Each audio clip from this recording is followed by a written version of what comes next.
Good evening, everyone. We'll get started in a few minutes here. If someone could just let me know if they could hear the audio okay. Is it coming through all right tonight?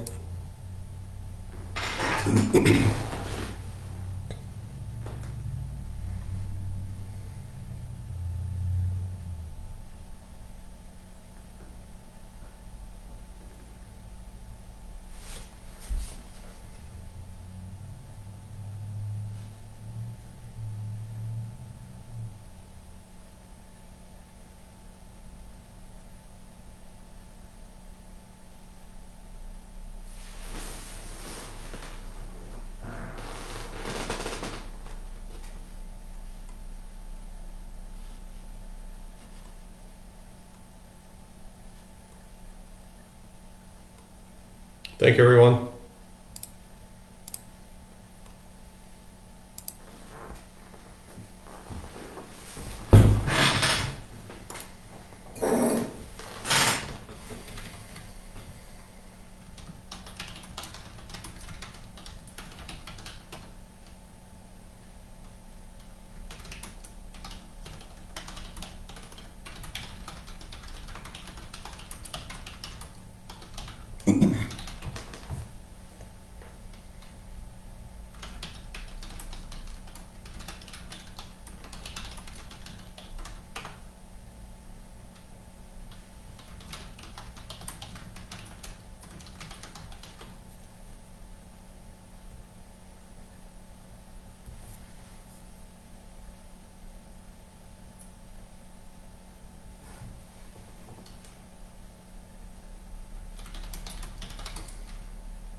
Okay, as folks are joining, feel free to type any questions you have in the comments section. I don't have any presentation to start off tonight, so we'll jump right into questions as people have them. We'll get started here in just a minute or two.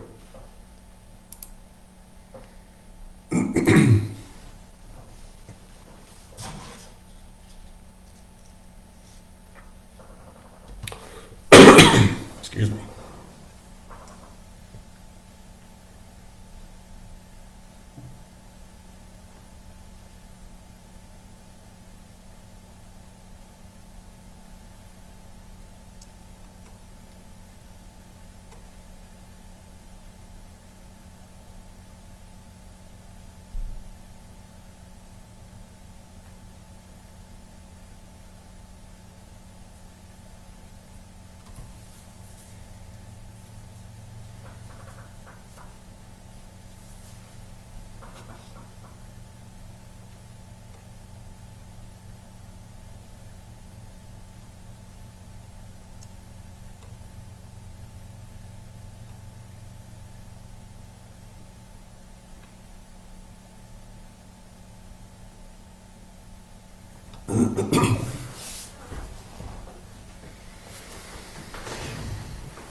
Okay, I've got 8 o'clock here on my end, so why don't we go ahead and get started. Good evening, everyone. My name is Nate Vanderplots. I'm City Administrator here in Lennox. Joining you from City Hall here tonight. I don't have any presentation to kick off tonight, so we're just going to go right into questions. So if you've got any questions, feel free to pop them into the comment box. If you got my phone number or email, feel free to send it that way. I'm watching both of those as well. So I can take any texts or emails and get those in there as well. So it's just off with the first comment was Boynton is awesome from Jim. Yeah, Jim, I couldn't agree more. We're really happy with how this turned out. The only thing left is seeding the grass. It got a little late for us to seed, so that'll be done next spring. But overall, the project is complete. It's substantially complete. Just a few things here and there to finish. So. We're really happy with it. The minute it opened, I think everybody in town seemed to want to be on it. I was on it pretty quick. I didn't realize it was going to open that afternoon specifically. I thought it was going to be the next day yet, but they were ready to open it up, and we're glad they did. So we've got some before and after photos. If you don't have access to the Boynton Avenue report, most of you, if you signed up for updates, you'll have gotten an email yesterday on this. But it's pretty cool to see the before and after. We've got a couple of drone shots that look from Jerry's looking west at what Boynton used to be like and what it's like now. So great project. Awesome to have it done early. It was done a week before schedule. So we're thrilled. We're just going to be happier. John asked, why is the city paying $50-some thousand to tear down the old water building? Can't the street department tear it down, or can't it be used for something else? Good question, Jim. It really can't be used for anything else. The kind of equipment we have in these kinds of buildings is very specialized. And in terms of building viability, there's really no interest in anybody having this thing. In terms of the street department tearing it down versus us having a contractor tear it down, it is probably the safest and most efficient way to get it done. We don't have any equipment for this other than a payloader. You're talking, concrete that's in some cases, I think, up to 18 inches thick, reinforced, going down into a wet well that I want to say goes down 25 feet or so. I can't remember specifically, but you're getting into some pretty specialized work then when you get into that, because you're talking about confined space, those kinds of things that we just don't have the equipment or expertise in. So overall, probably more efficient and safer for us to hire this out. The good news is it came in way under budget. I think the budgeted number was $75,000 or $85,000, and Sukup construction came in at 54. I just had it right in front of me, 54,000 give or take. Good to hear that it came down easy. The next step is figuring out what to do with that property. It's right next to downtown. There's actually 2 lots there. There's the one that the water plant is on, and then there's a lot behind it that the city owns as well, with a little bit of parking on it that I think the bank and a few other the central business district businesses use. So the next step is figuring out what to do with the property. Is this something that we want to put something on at some point and just keep it open and empty? Is it something that would be a good use for residential fill-in or new commercial fill-in? All kinds of stuff that could happen there, but lots of discussion to be had on that yet. Alyssa asked any word on the Mexican restaurant in Lenox. Alyssa, hang tight. I think we've come to an agreement on what the general price of the building is going to be. So the next step is getting that lease agreement wrapped up and turned over. So my hope, personally, I by Cinco de Mayo next year, I'd like to be having tacos and burritos here in Lenox.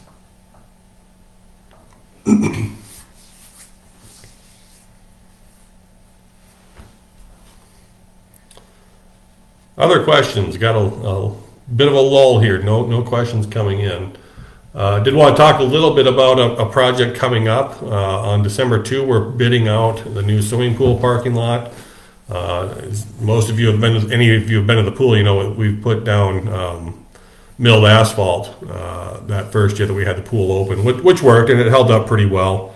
But I think it's important to make sure that we have a decent parking lot there long term. So that's being bid out on December 2. It's actually a joint project with the school district to redo their parking lot as well, and probably fix a few things in terms of landscaping there by the front of the building. So our hope is that comes in at a decent price. We really don't know what to expect quite yet. We don't know. It's kind of a strange bidding situation right now. So we really haven't heard for sure what to expect at this point.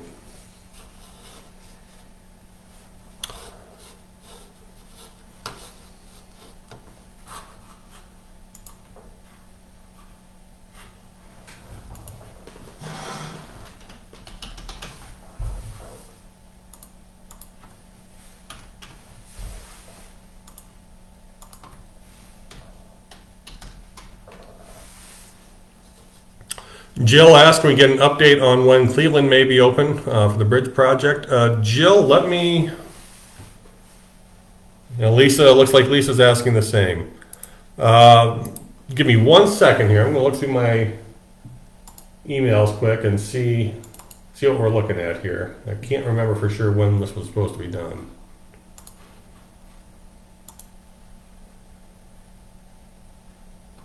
Okay, so we got the... just reading through an email here, Jill, so bear with me.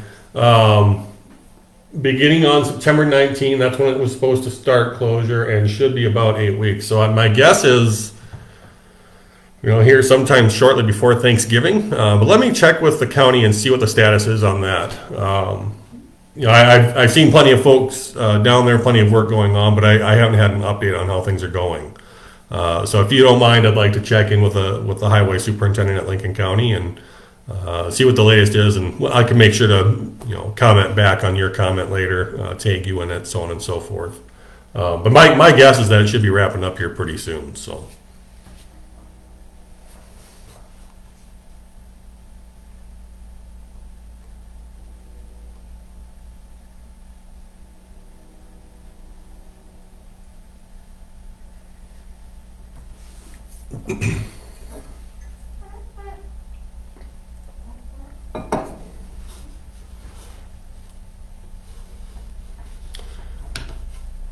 Yvette asks, what plans does the city have for the location Good Sam used to occupy?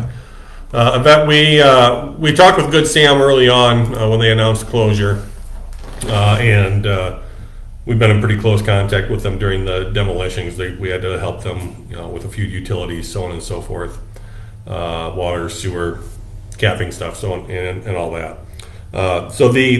As far as we know, their plan is to hold on to it, and that was announced early on. the explanation that we received at the time was we're going to keep the property and hold it for future development. That could mean all kinds of things. It could mean, some sort of health facility. It could mean a long-term care facility, though I find that unlikely. I hate to guess at what it's actually going to be, but we are in one of those locations just outside the Sioux Falls area where it makes sense to have, in my opinion at least, a pretty sizable clinic. And if we could get something like that here, I'd be super happy. I think that'd be a great use for the property. I think it'd be a good way to recover from the loss of the Good Sam building and the jobs and residents that we had there. One of the concerns we have as a community when you lose a long-term care facility or something similar to that is that it becomes harder for people to age in place and to stay in Lenox as they age. So when someone gets to retirement age or beyond, it becomes really important to have those healthcare facilities in close access. So your primary care provider is right there in town, and you can see them without having to go to Sioux Falls or elsewhere. So my hope would be that at some point we have an even larger clinic here in town, more providers, more options, and I think we could sustain traffic for that type of facility here. So I'd add to that though, Yvonne, they haven't asked for my opinion on that, so take that for what it's worth.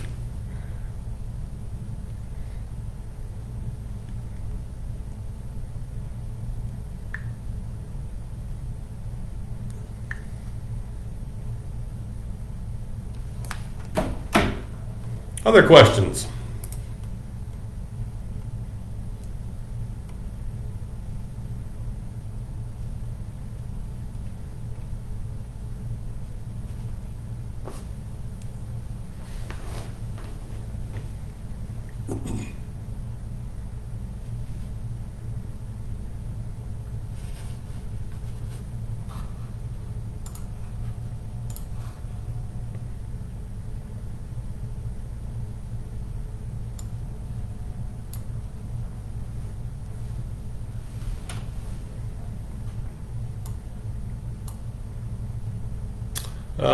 Some questions here came in. Wilson Trailer. If anybody's been down by Wilson Trailer lately, you noticed a lot of work going on down there. I can't remember if I mentioned this on last month's Q&A or not, but we received a building permit application from Wilson Trailer.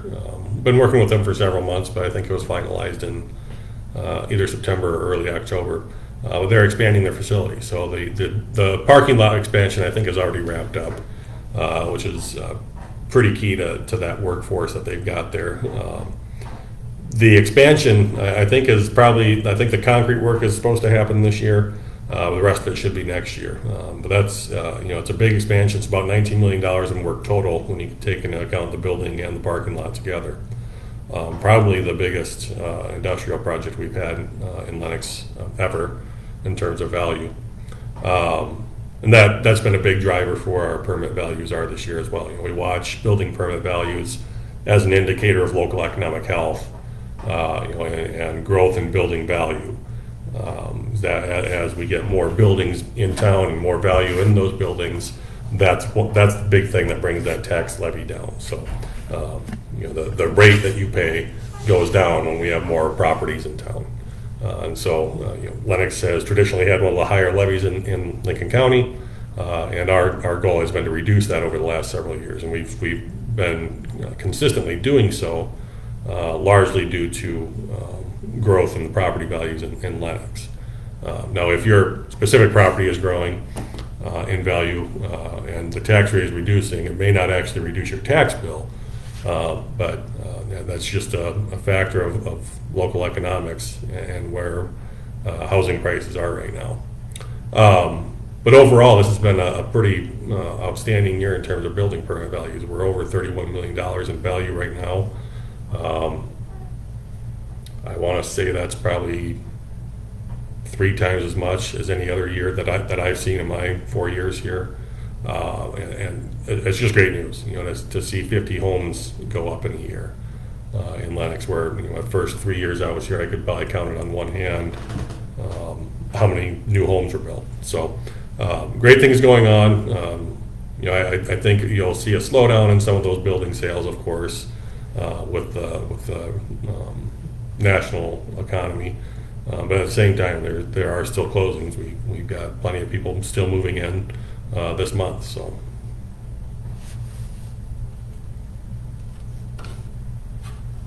Other questions?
Any other questions from the group tonight? I could spend some time here to talk briefly about upcoming city council meetings. We're really starting to wind down at this point in the year. We're not in the middle of any big projects anymore. We've got a bid opening and a few other things, but outside of that, we're really winding down the kind of stuff that ends up on a city council agenda. So there's a number of things we have to do before the end of the year. Resolutions that need to be passed, so on and so forth. We're talking what we're going to charge next year for fees and fines and licenses, those kinds of things. There will be, I would expect some increases in fees based on what's happening with inflation. I think we budgeted something like 8 or 9% increase in fees for most fees that we charge.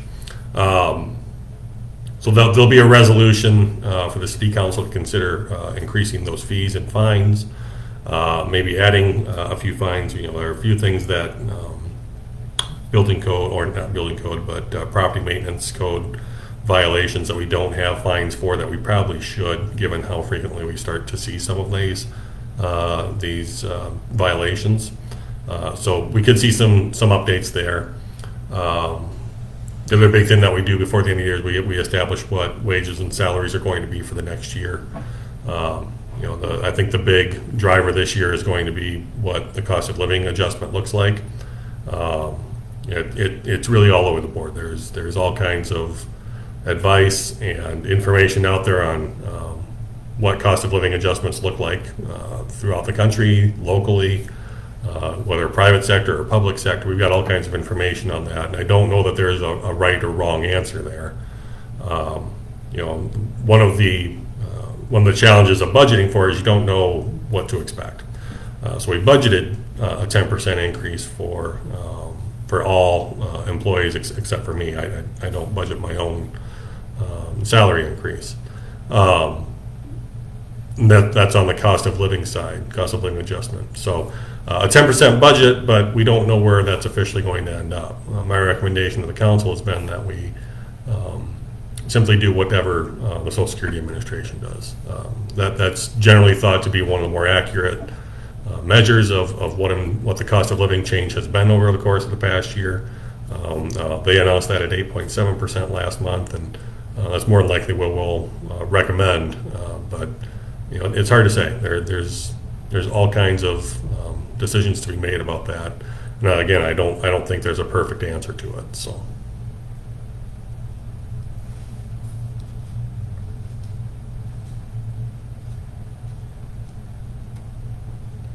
On December 7th, we've got an open house for the Central Basin 4 project. So anybody that, I'd encourage anybody that lives on the project to definitely attend that. We'll have some drawings and schematics available for people to review.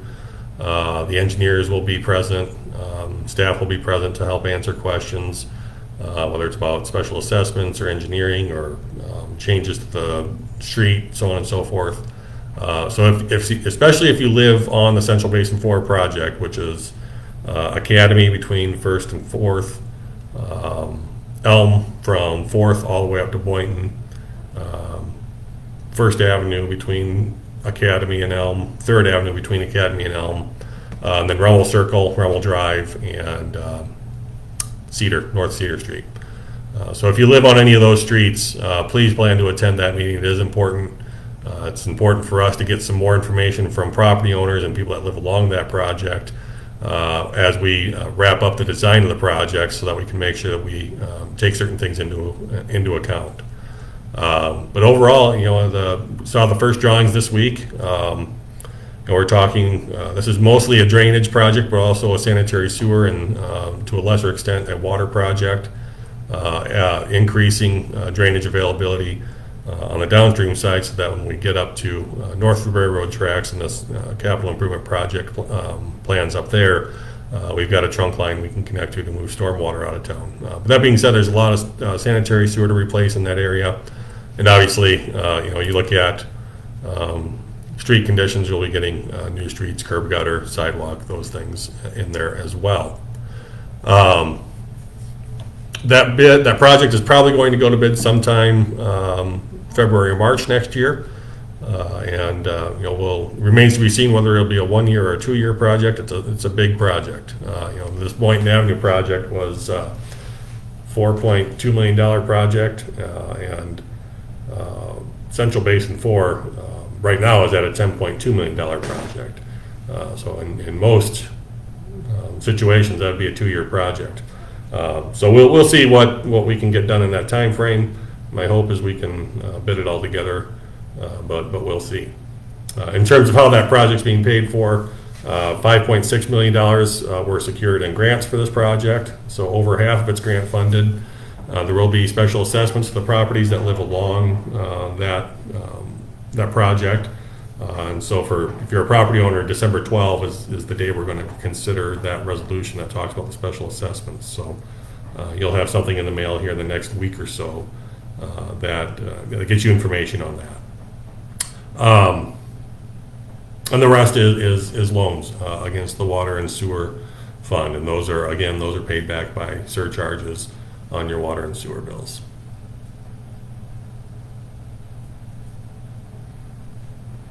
Another event next week, Tuesday night, I think starting at 7 if I remember right, could be 8 o'clock.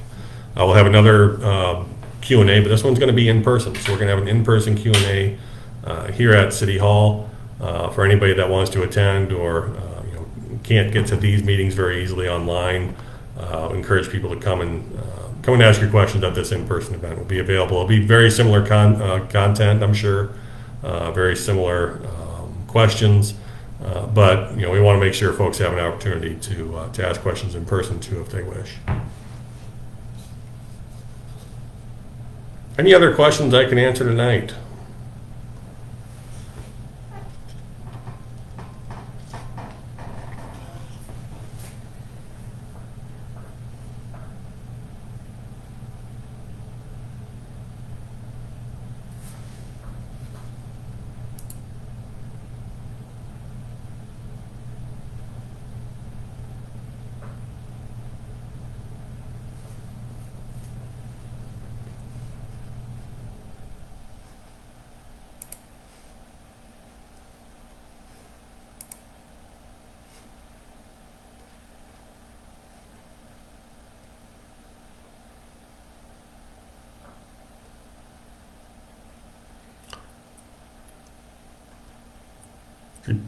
Okay.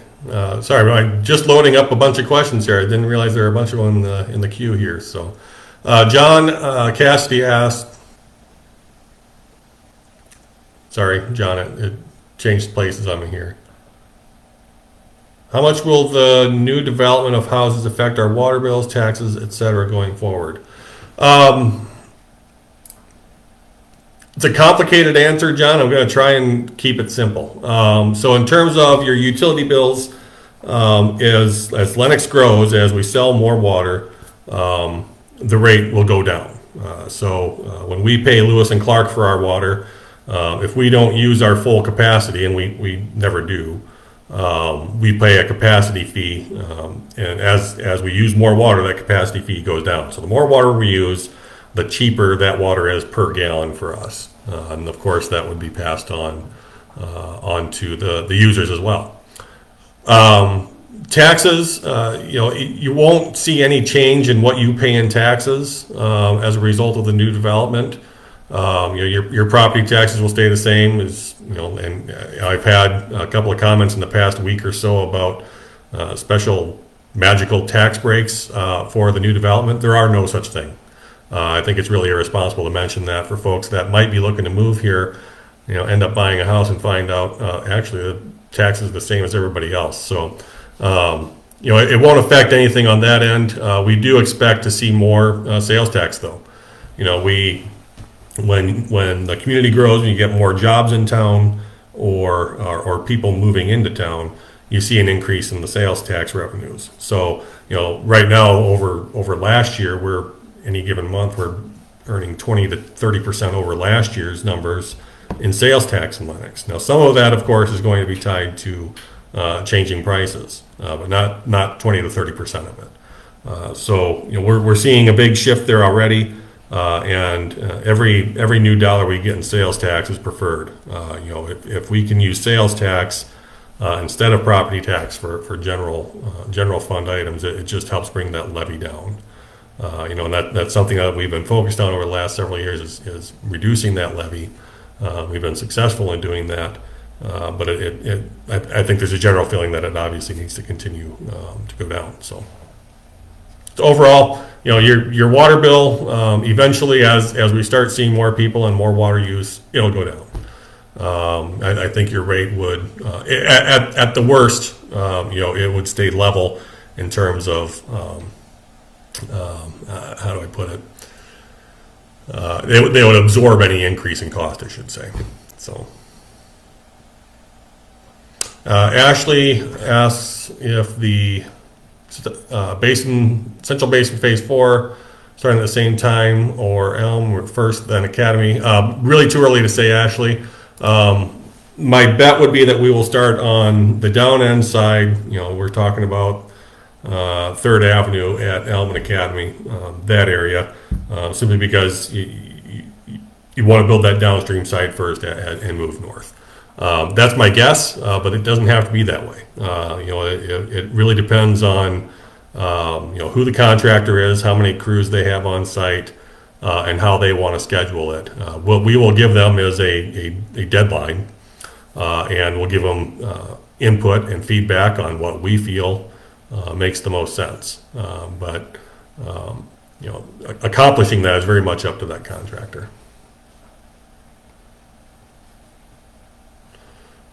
Jim asked, in the last 10 years, how much has Lennox grown in population? Jim, I've actually got that number here.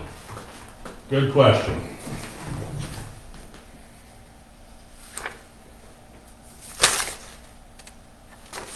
So in 2010, Lennox was 2,137 people. In 2020, the official census number was 2,423. My guess is that within the last 2 years, that number has grown. We've probably crossed that 2,500 threshold. So that's a guess. We don't, Lennox is small enough that they don't do regular estimates. The Census Bureau doesn't do regular estimates on our population. But given the amount of construction in town and the number of new construction closings that we've had in town, my guess would be that we're pretty darn close to that 2,500 mark at this point. Percentage-wise, we grew 13% between 2010 and 2020.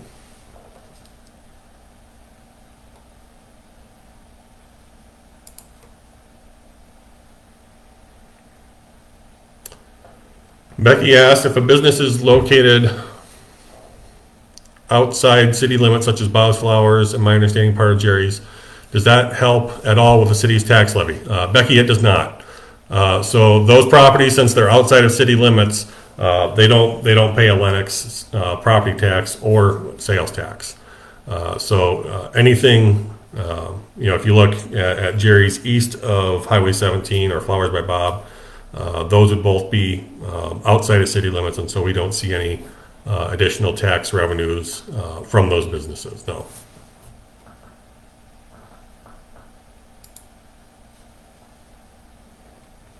John asked, can we plan on you guys using increased sales tax to pay down current debt, or would you be expanding other projects?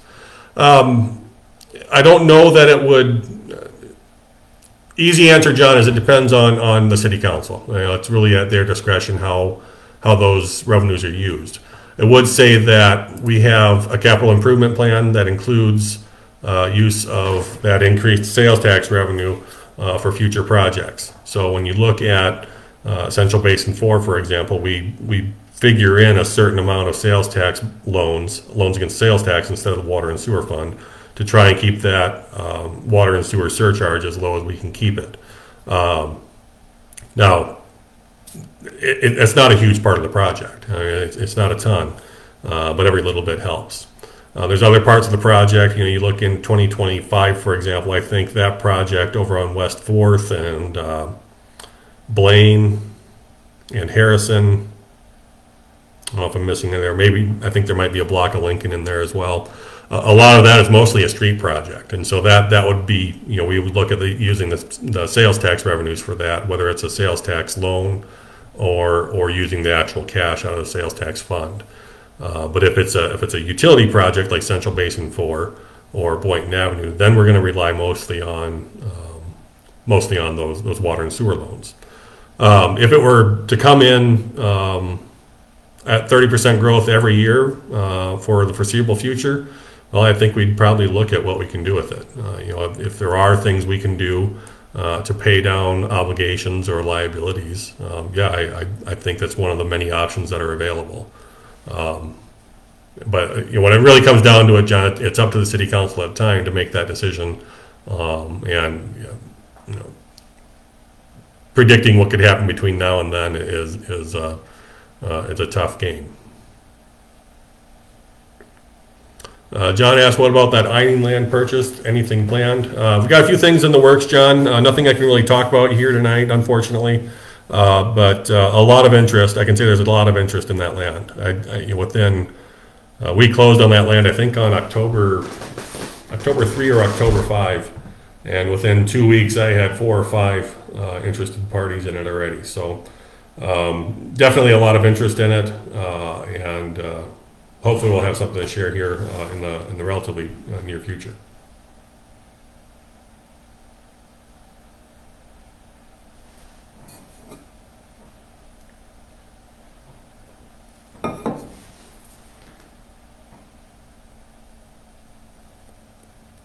I would add, though, John, we are planning to annex the land, of course. I would expect that to come up here in the next. We'll probably wrap that up, I would think, before the end of the year, if not shortly into 2023, and then we go through the process of zoning it, and that really depends on what kind of business wants to be out there. Our guess is that it's going to be either general business district or light industrial district. Again, really depends on who wants to be out there, who buys the land, or makes offer on it, for example. So.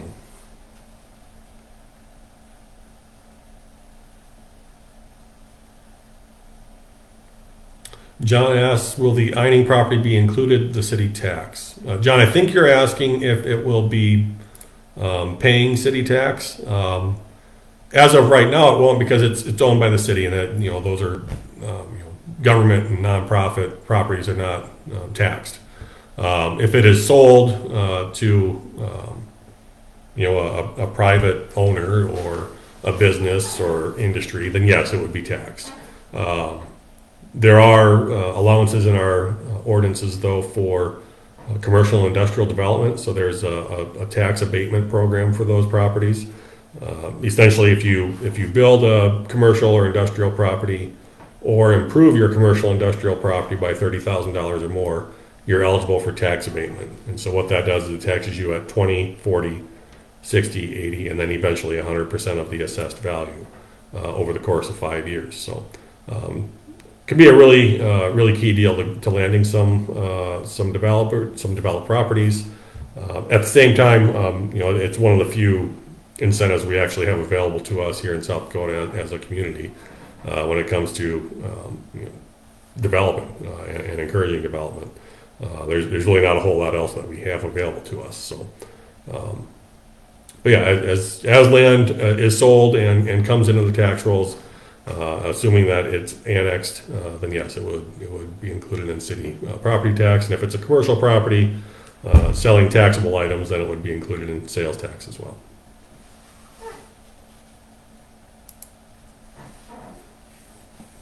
Any other questions?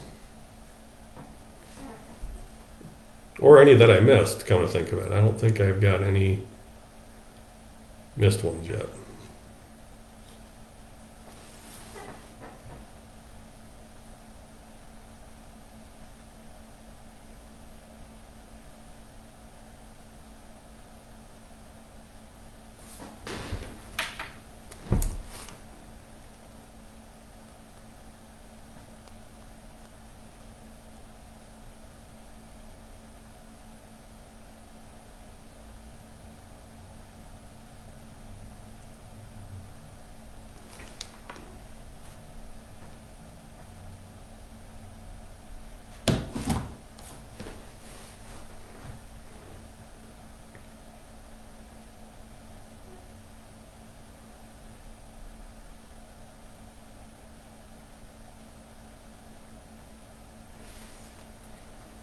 Any other questions I can answer?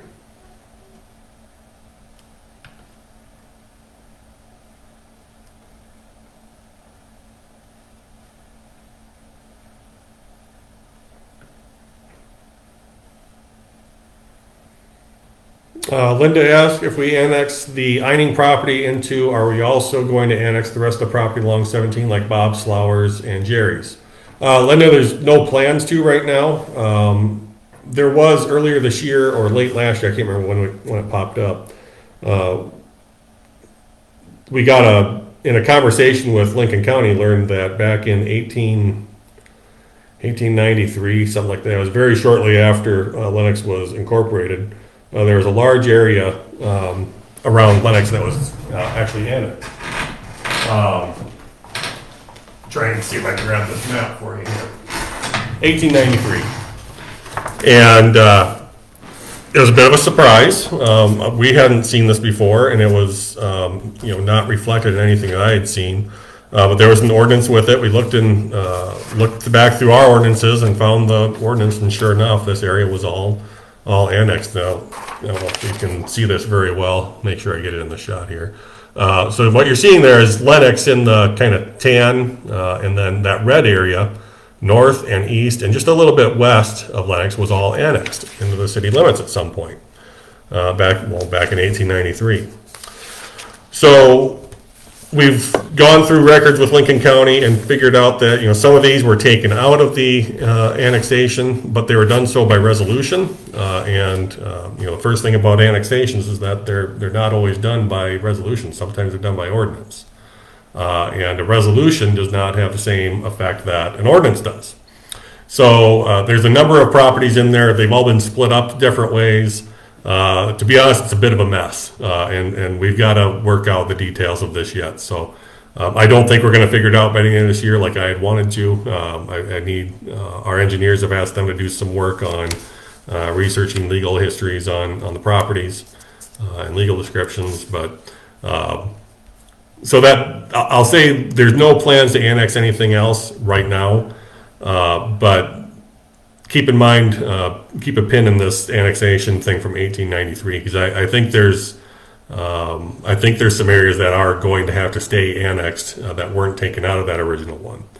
And I don't know where those are yet. I have some guesses based on what we've seen, but where those boundaries are is going to be kind of a mess to figure out. So, but right now there's no plans to. As long as I've been here, at least we've done these voluntarily. Folks ask the city to annex in a property, and then we will do so. I have not. I haven't. I'm sure there's been times in the past we've done annexations by force, but we have not in the time I've been here. And at this point, there's no plan to do so.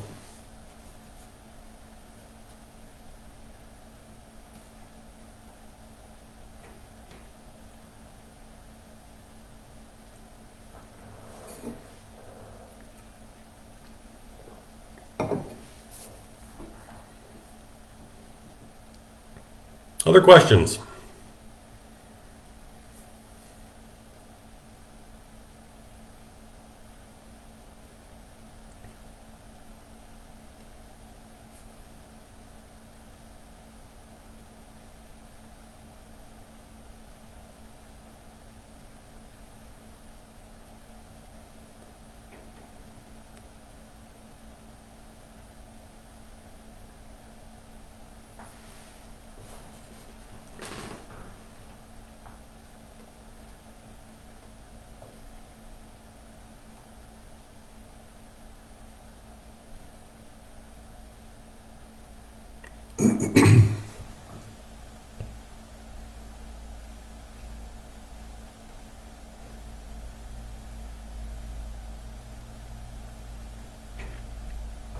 Thanks, John. Jim asks, are there any upcoming projects on South Elm Street? There are, Jim, but they're a ways out. Let me just pull up our capital improvement plan here. Bear with me a minute. So anybody that is wondering, if you're wondering what we're planning on doing in the future, go to our website under taxpayer transparency. You'll find it under the government tab, and you'll find in there the approved capital improvement plan. And there's an update done this year. We'll have another update coming here. Hopefully December, maybe January, sometime in that time frame. But that capital improvement plan will tell you everything you want to know about what projects we have planned, how we're going to pay for them, and what year they're planned for. So this one in particular, I want to say is 2029, but let me make sure.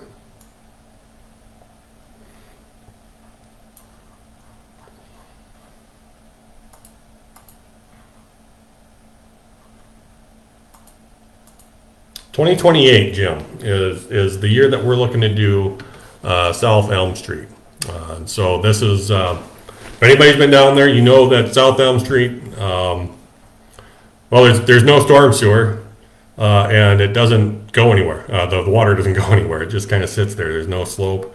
It doesn't drain. It just kind of sits there. And if you look at, especially down by Second Reformed and those houses down there, unfortunately, it just sits in front of those properties for a while.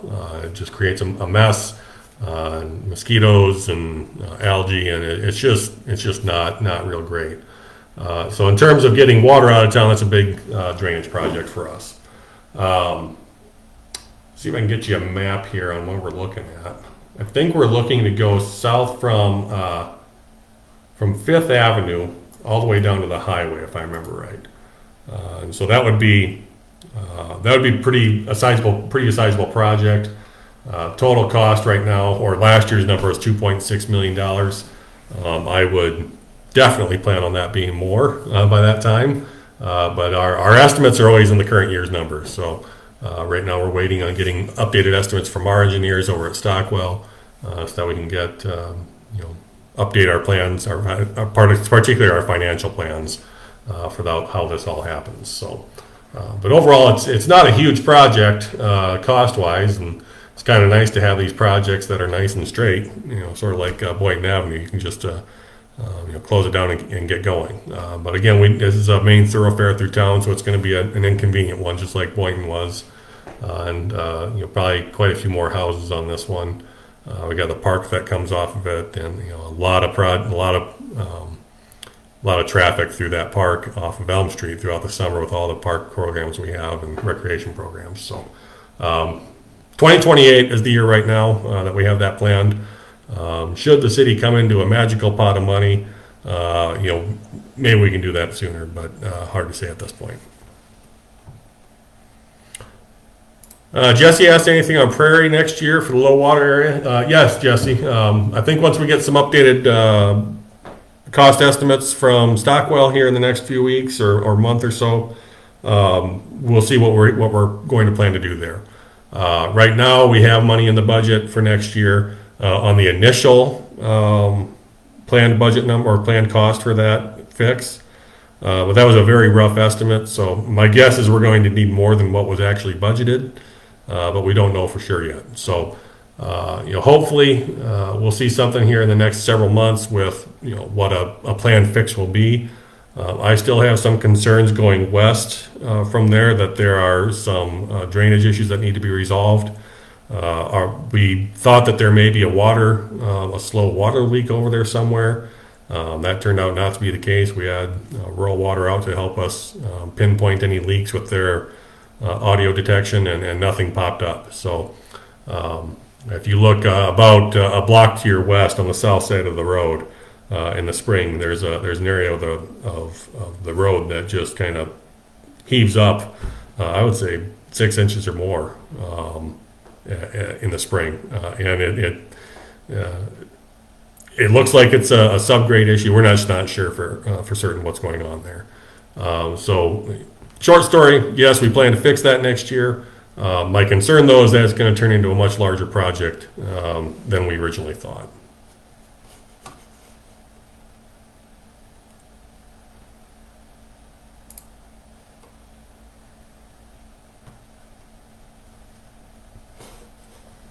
Other questions?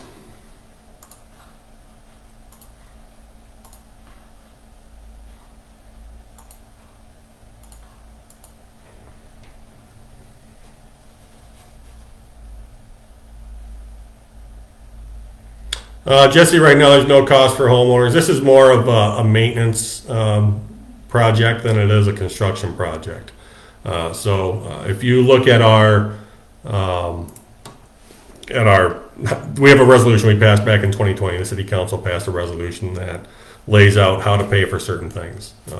When we use special assessments, for example, and on projects like this where it's really more of a maintenance issue. We're trying to correct something. It's fairly minor. In those cases, no, there's no special assessment, and it's something that we're planning to take out of the drainage fund. There's a fund that every property pays into on their property taxes every year, called a drainage fee, and that's where we're planning to take this from. Again, I don't think that's going to be sufficient. I would bet good money that we're going to need more than that. And that'll probably be a sales tax loan that we'll end up doing.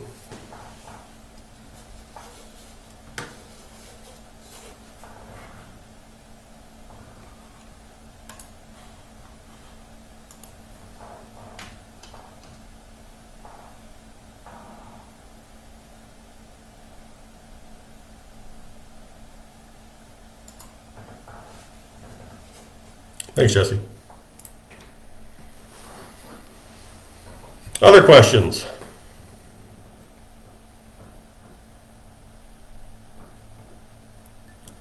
I know nobody's planning on it, but we do have the salt and sand trucks ready to go in case we do by some miracle get some snow tomorrow night.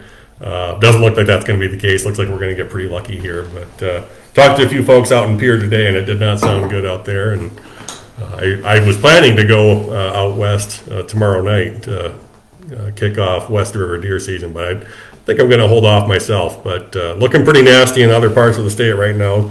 For the time being, it looks like we're safe and sound.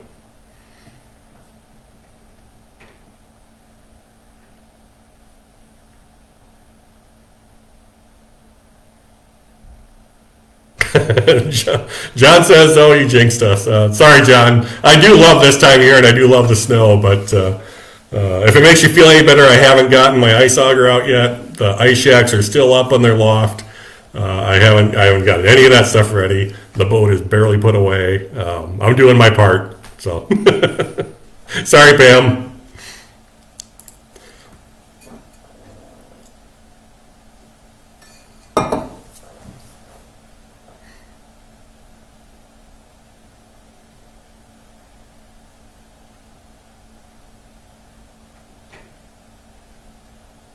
One other quick shout out, kind of the unsung heroes. You don't see the folks every day, but if you see any of our first responders around town the next couple of days, give them a pat on the back for us. They've been busy the last few days between a fire on, I think it was Sunday, and that wind, and two pretty serious accidents yesterday.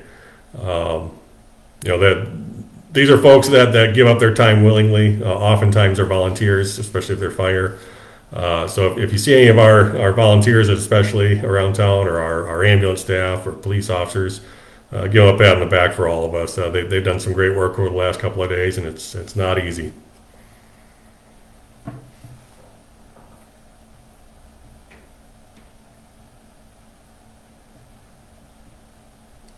Any other questions?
Yeah, thanks, Pam. I appreciate that. Pam says, I think these Q&As have helped a lot, clearing up misconceptions in the good old rumor mill. Thank you for your time. I enjoy them. I'm going to keep doing them. I think we get a lot out of them.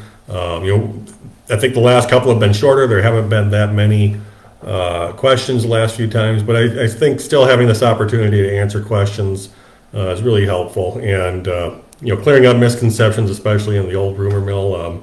Boy, there are times, Pam, when that feels like a full-time job, I'll tell you. But making sure that people have accurate information, making sure we're sharing everything we possibly can, I think is a really important thing for us to do. We want to be as transparent as we possibly can about what's happening in Lennox. I've said it before, a rumor makes its way around the world before the truth even gets its shoes on. You often feel like you're playing catch up on these, but we're going to keep pushing back and making sure that people have accurate information as opposed to what is often posted out there. Jim asked, what percent of the city sales tax? Easy answer, Jim, 2%. That's on just regular sales. So if you're buying something at Sunshine or Ace or Dollar General, wherever it might be, anything that's sales that's taxable. The only difference to that is there's a third penny tax, and that's on alcohol, essentially. So you pay another penny on top of that for alcohol and those kinds of things. In terms of amounts, next year, well, actually I've got some of those here too. In 2018, we ended the year with $612,000 in sales tax revenue overall, so that's all funds. And that's grown steadily over the years. 2021, we ended at $809,000. That's a 24% increase in sales tax revenue in just 4 years. This year through September, we're at $753,000. So we're quite easily going to exceed that 809,000. My guess is that we'll hit that in November. I would hope we'll get to 850, maybe even $900,000 in sales tax revenue this year. That's a huge increase. Some of that comes from changes in state law and what's taxable. So if you're ordering something on Amazon, for example, tonight, that's results in sales tax revenue for the city. Now, we prefer that you use your local vendors as much as possible. If you can buy it at Ace or Dollar General, Sunshine, any of our local vendors, Sturt Events. There's 100 other businesses I could talk about. But the more you buy local, the happier our local businesses are, and the happier we are for them. We talked earlier about Flowers by Bob and Jerry's. Same thing there. They may not be inside Lenox, but they are a part of this community. When you buy from those locations, you're still supporting your community. Jim asks, have you thought about raising sales tax to help pay for the city's projects? Jim, it's just not a possibility under state law. State law doesn't authorize us to add any additional sales tax on top of whatever what we already are at. So 2% is the max for municipalities, plus the third for alcohol, and it's not just alcohol. It's the tourism tax is what it is. So hotels, for example, same tax on those. So. I can't say it wouldn't be nice to have a little more sales tax from an additional penny or half a penny, but that's just something that isn't allowable under state law at this time.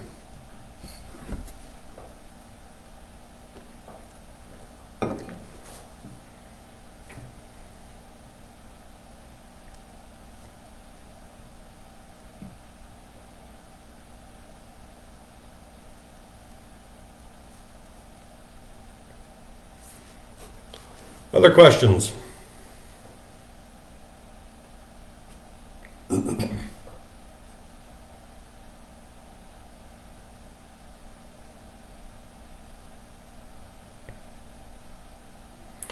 Wayne, how much money does the city get from tickets written and given on Highway 44 by Lenox Police? I'd be guessing, Wayne, but maybe $1,000 a year. It's small enough that I don't keep close tabs on it. When we write a ticket, that revenue does not go to the city, really. I mean, we get a little bit, but the vast majority of the revenue goes to the courts and then to the police academy. So that's what keeps the cost of the academy down for departments and sheriff's departments and others that are sending folks to the law enforcement academy in Pierre. So I could probably look. It'd probably take a little while to figure it out, Wayne, but it's not much.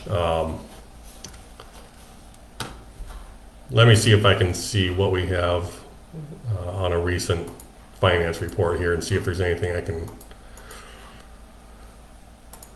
pull out of that.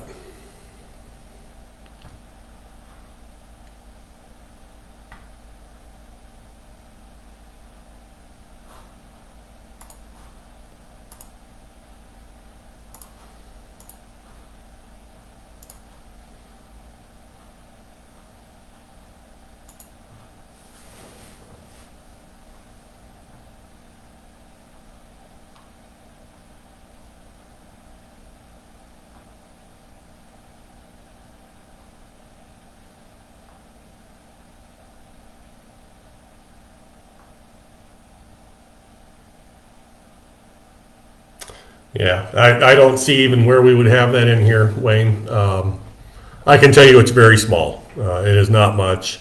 Small enough that we don't spend much time thinking about it. I can tell you that. But again, most of those fines go to the court system and to the law enforcement academy, is my understanding.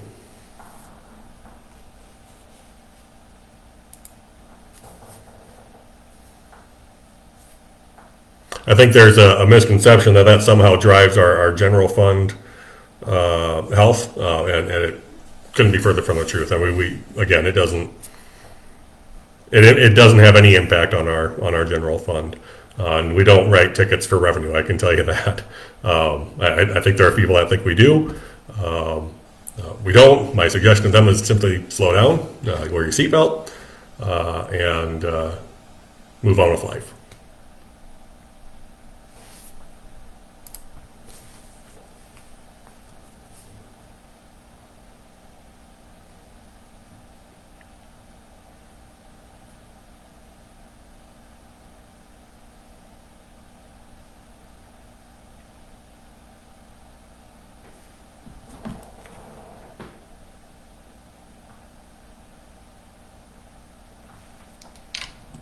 Any other questions?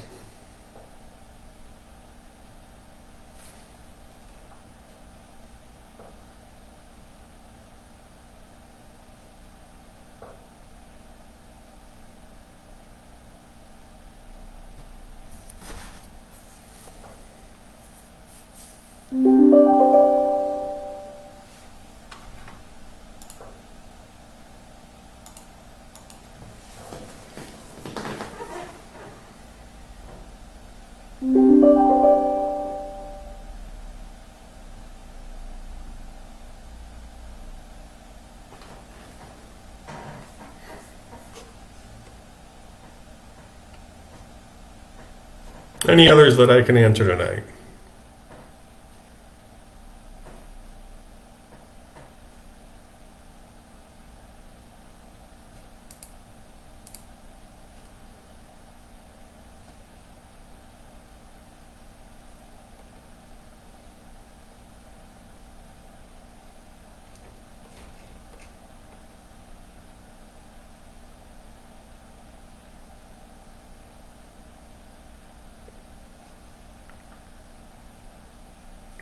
Casey Volker, folks, asked a question. Are the number of building permits up versus 2021? They are, Casey. I would say our remodel permits are probably either stable or down a little bit. I don't think those have been as popular as they were last year. Our new construction permits are definitely up by quite a ways. Bear with me here for a moment. I'll get you some information on that.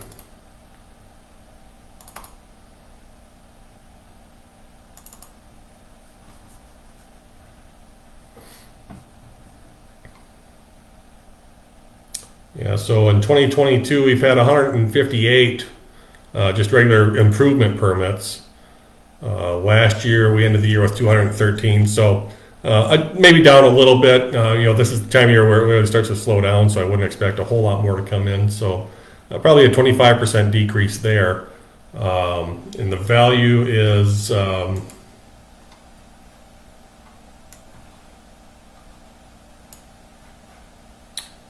down about the same, so about 25% down in the value on those as well.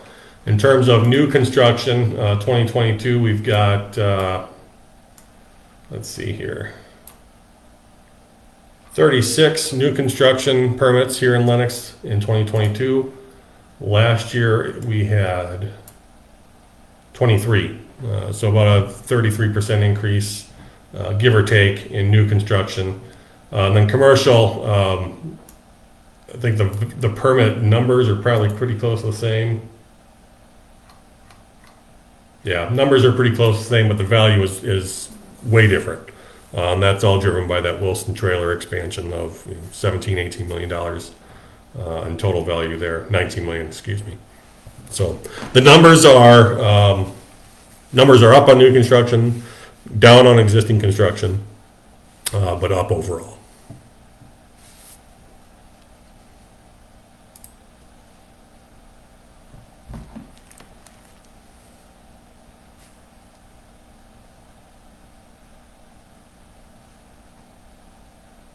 Yeah, thanks, Casey. It is great growth. We've been waiting for our turn, so to speak, here in Lenox, and we're certainly happy to see everything. Folks, if you don't know Casey Volker, Lenox graduate, I believe, but also mayor of T right now. So it's we've been waiting for our turn here in Lennox, watching the first tier of communities around Sioux Falls experience that big growth. Now it's spreading here, and so one of the nice things, folks, that we have on the city side is that we get to talk to each other on a fairly regular basis. And so we get to talk to T and Harrisburg and Del Rapids and Hartford and all these other towns, not just around here, but around the state and really across the country. We get to talk about what works and what doesn't, and what happened with this particular issue in T and how did you handle it. And it's great having those communities nearby that we can rely on and lean on for help and growth and learning to better serve this entire region. I think we've got a great region here. I would put it up against any in the country in terms of economic and population strength, just in terms of how we take care of each other, how we take care of our communities. What is the capacity of what water Lennox doesn't use monthly? Ooh. Sorry, folks, that was a question from Jesse. What is the capacity of water Lennox doesn't use monthly? Jesse, bear with me here. I can get that for you. It's going to take a little bit of calculated work here, but we use, in a given month, last month we would have used 4.2 million gallons. We purchased 4.5, excuse me, and that means 4.2 went through water meters. So our capacity every day is 440,000.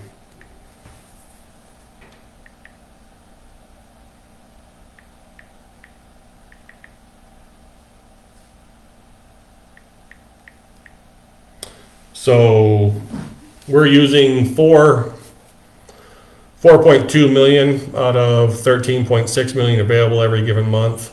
So about 25%, give or take. Which is, pretty accurate to what we use every day. We'll use this time of year about 130 to 160,000 gallons of water a day. Our reserve capacity from Lewis and Clark is 440,000 gallons a day, yeah, so that lines up pretty close. In the summer, that changes a bit. When we're looking at irrigation, in June we used 5.1 million, July 5.8 million. August just over 5 million, so that changes a bit. You'll see use around 200,000 gallons a day in the summer, especially in those extended dry periods. So, but overall, figure we use about 25% of our water at any given time.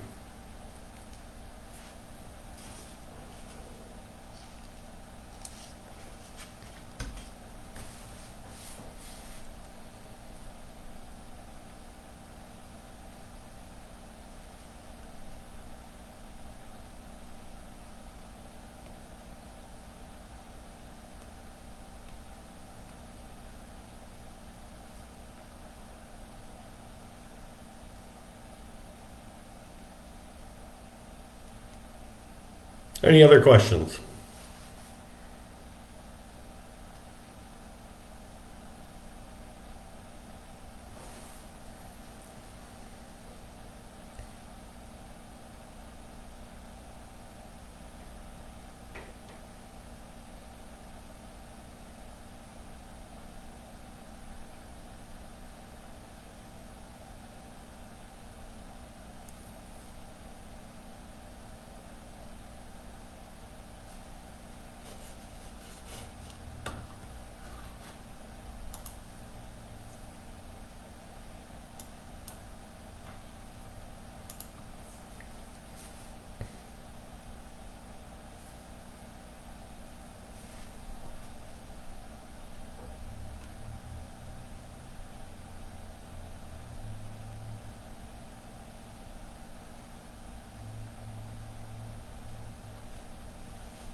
Any others I can answer here tonight?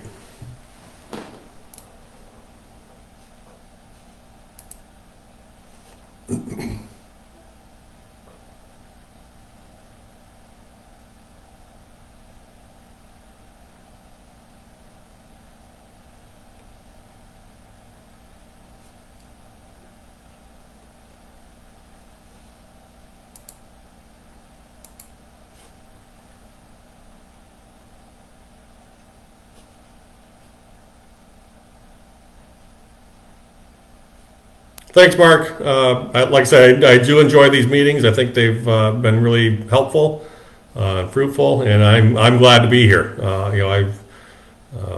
We're going on. It'll be 4 years in December since I started working here. So it doesn't feel like that long. I'm having fun. It's a great job, and I love what we're doing and working on here. Jesse asked, do you use both water towers throughout the winter, or does one get drained? Jesse, they're both used throughout the year. They are drained periodically for maintenance. Oh gosh, can't remember which one we did this year. My utility superintendent is going to remind me here shortly which one we used, but we would have drained one of the towers this year for regular maintenance, make sure it gets cleaned, so on and so forth. Inspected, and then gets filled back up again. But they're both used year-round.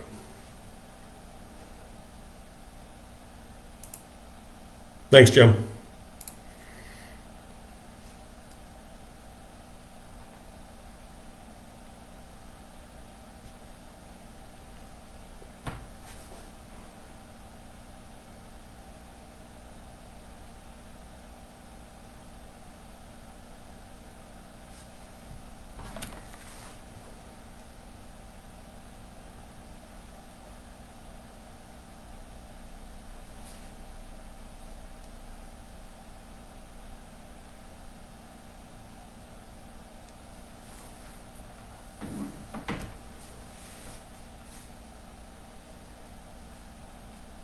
Other questions I can answer here tonight?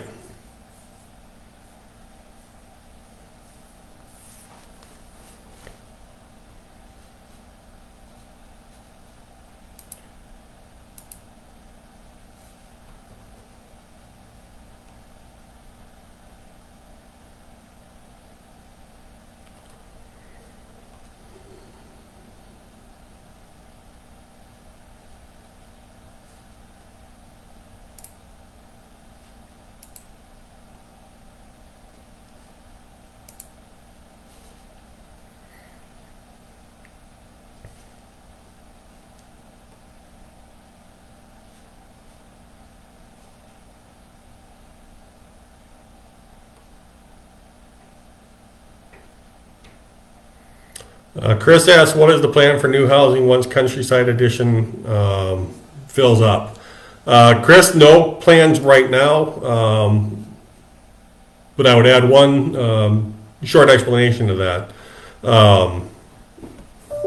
So every city, I think every city has a comprehensive plan. So our comprehensive plan was done, is updated shortly after I got here back in, I think we did in 2019, if I remember right. And that it works. It's a fairly solid document, but it really doesn't reflect the reality of what's happening in Lennox as far as development goes. So we're actually going to be updating that comprehensive plan here in the next several months. The mayor is going to appoint a committee of both people inside and outside of town, because a comprehensive plan takes into account what's happening up to 3 miles outside of town. And what eventual land use might be in those areas. So a big part of that is figuring out where residential, commercial, and industrial growth will happen, or where it's planned to happen.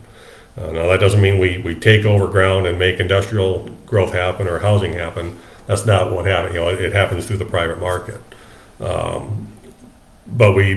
as a community expands, you want to plan for where you want certain things. We don't want, single-family housing right up against a busy highway, for example. You would want commercial there, and then you phase it out from commercial. You go to, multifamily housing, which we know we have a shortage here in town, and from there you go into your single-family housing. So, no current plans right now, though there are. We hear things all the time about what might be happening here or there, just outside of town. There was a plan many years ago to build east of town. I think east of the church, east of Jerry's, and maybe that happens again. I don't know, but it's something that I know that the Lennox Area Development Corporation takes into account. There have been some land purchases on the west side of town recently that are pretty primed for some residential development.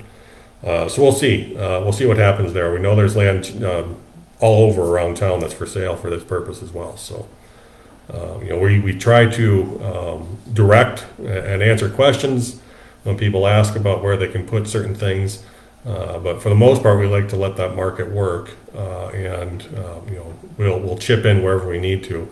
On Countryside, for example, we work with Lincoln County to get a TIF district established, to get that infrastructure in place, so that the houses could be built in the first place. So, we'll take those steps if we need to, and I imagine that would be the case on the next one as well. But the big news there, I think, is once Countryside Edition fills up, it's happening quickly. It's essentially a third full already after a year and a half. And if you look at projections, I think we were looking at maybe, I'd have to look back at the plan, but I think it was 8 or 10 houses a year. Chris, is what the TIF plan was, and we're certainly outperforming that at this point.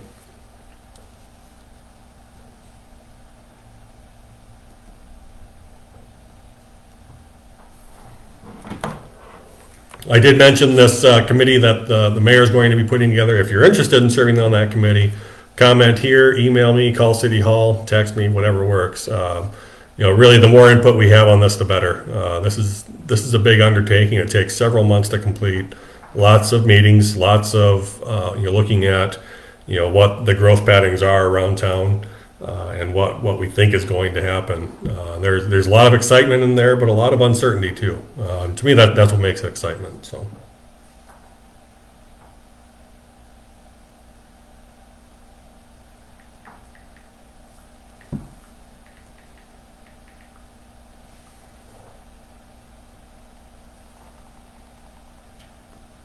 Any others I can answer?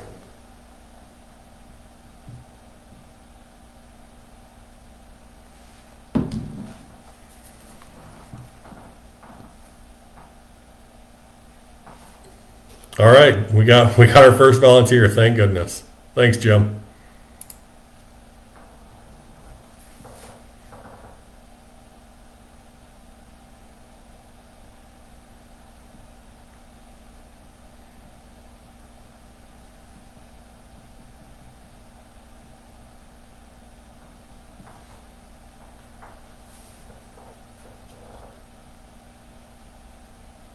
Thanks, Chad. Much appreciated.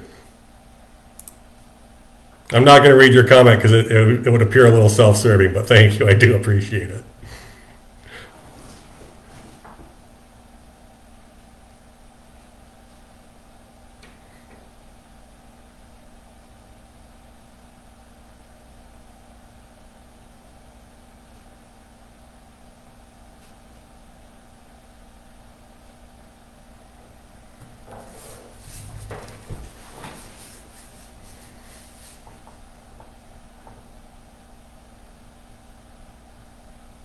Any other questions I can answer here tonight?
Any other questions?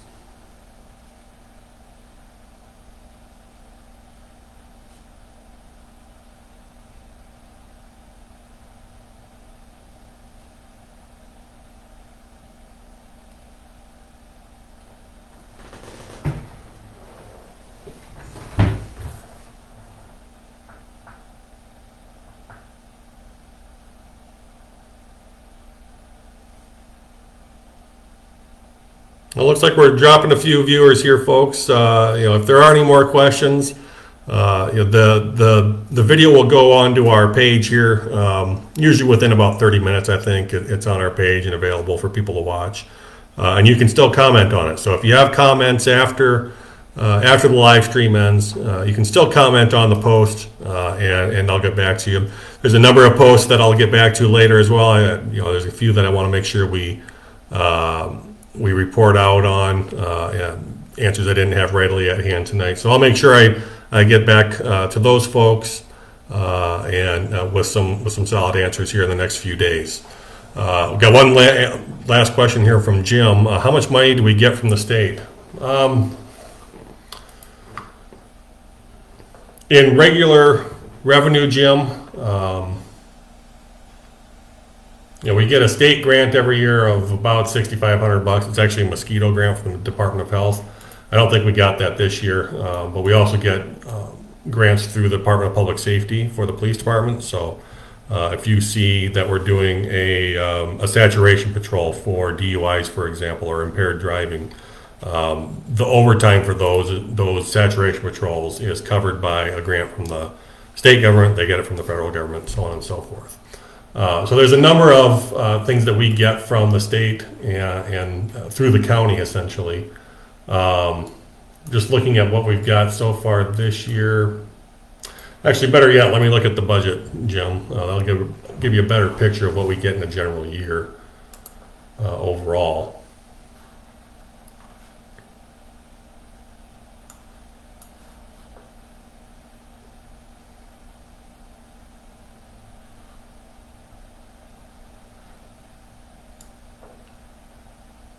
So what we get in what I would call, what we call intergovernmental revenue, revenue from other governments, whether it's coming from the county or the state, or very rarely in our case, federal government.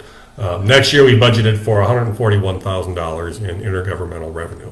So that's anywhere from bank franchise taxes to state grants, liquor tax reversions, commercial motor vehicle fees, motor vehicle license fees. We get 5% of that. The local highway and local government highway and bridge fund, which is, I think we get like $20,000-$30,000 a year from that. The wheel tax, and that's about it. It's not a lot. It takes up maybe 5% of our total general fund budget. We've got about a $2 million budget for our general fund. Most of that's made up from sales tax and property taxes. So.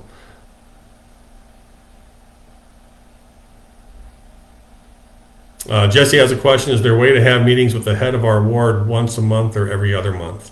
Jesse, I'm not sure what you mean by the head of your ward.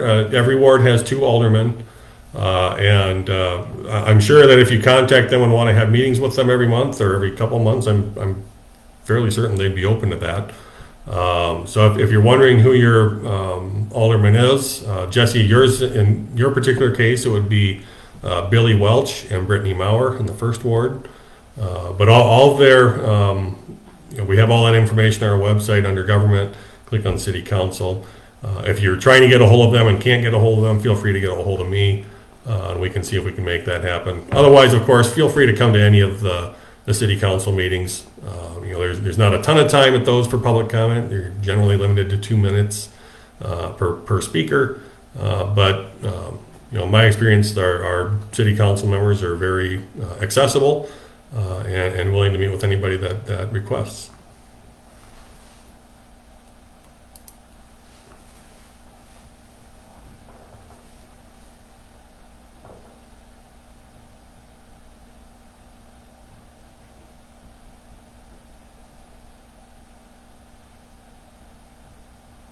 Well, again, folks, thank you for joining tonight. I really enjoy these. We have a lot of great questions every time.